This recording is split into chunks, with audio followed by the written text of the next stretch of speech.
to do is to have a think about what are the challenges of working with these learners, and to write down your answers on post-its. So it's not a very long or onerous activity. Just like to get some idea of what's in your head and what you think the problems are. So maybe 3-4 minutes max, one challenge per post-it, off you go. You can talk about it or you can do it individually, it's up to you.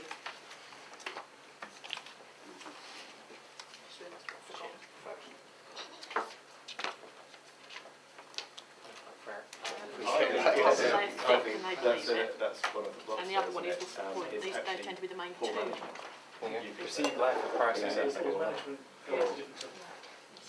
So they don't like maths in isolation. Maths theory is as boring as So that's trying to watch water boil. Yes. You know, it's just from E3. horrible. I've written down here being scared of and not seeing the reason for algebra. That's That's much Right, the so same there's thing. a group, isn't it? A group is the point of it all, which is a bit sad when they're engineering students. So let's share between the two tables now and see if there's any commonality. So let's just do one from here, one from here, one from here, one from here, until we've been through everything, because I expect there'll be some duplication. Right, this table kick off.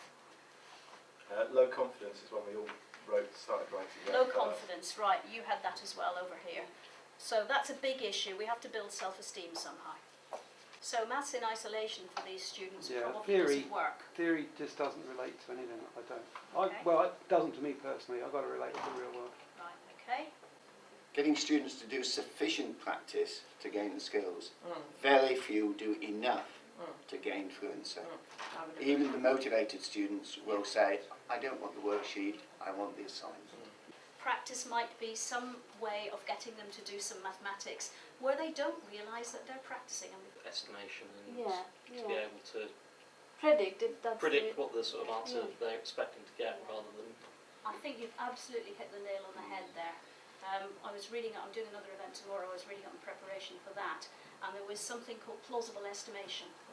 And they said that every learner should be able to make a plausible estimate of what the outcome of a particular calculation might be as part of the problem-solving process. And for that, you do need the basic knowledge to be able to estimate, to be able to think on your feet, because hang it all, that's what engineers are. They're problem solvers. Well, problem about the way they're taught at GCSE, that they're spoon-fed and taught specifically to pass the exam. They're not taught how to set work out. They're not taught the study skills for being able to use their notes or see the value of them, to look back to see how to do something. So they come to us and you may give them, they're very reluctant to write down and do the problems, but they don't see the value of having an example to refer to. So you've clearly thought of quite a few things, but I think you'll find that they sort of form reasonable groups. What we thought was lack of underpinning maths knowledge, which you've all said, and particularly algebraic fluency, which has been mentioned as well. Now, because there were 4 of us and only 2 days to do this, and also lack of interest and motivation, inability to see the relevance of the maths being taught to their chosen vocational field. So, in fact, the people attending this event and the people running this event actually have the same idea about what the challenges are.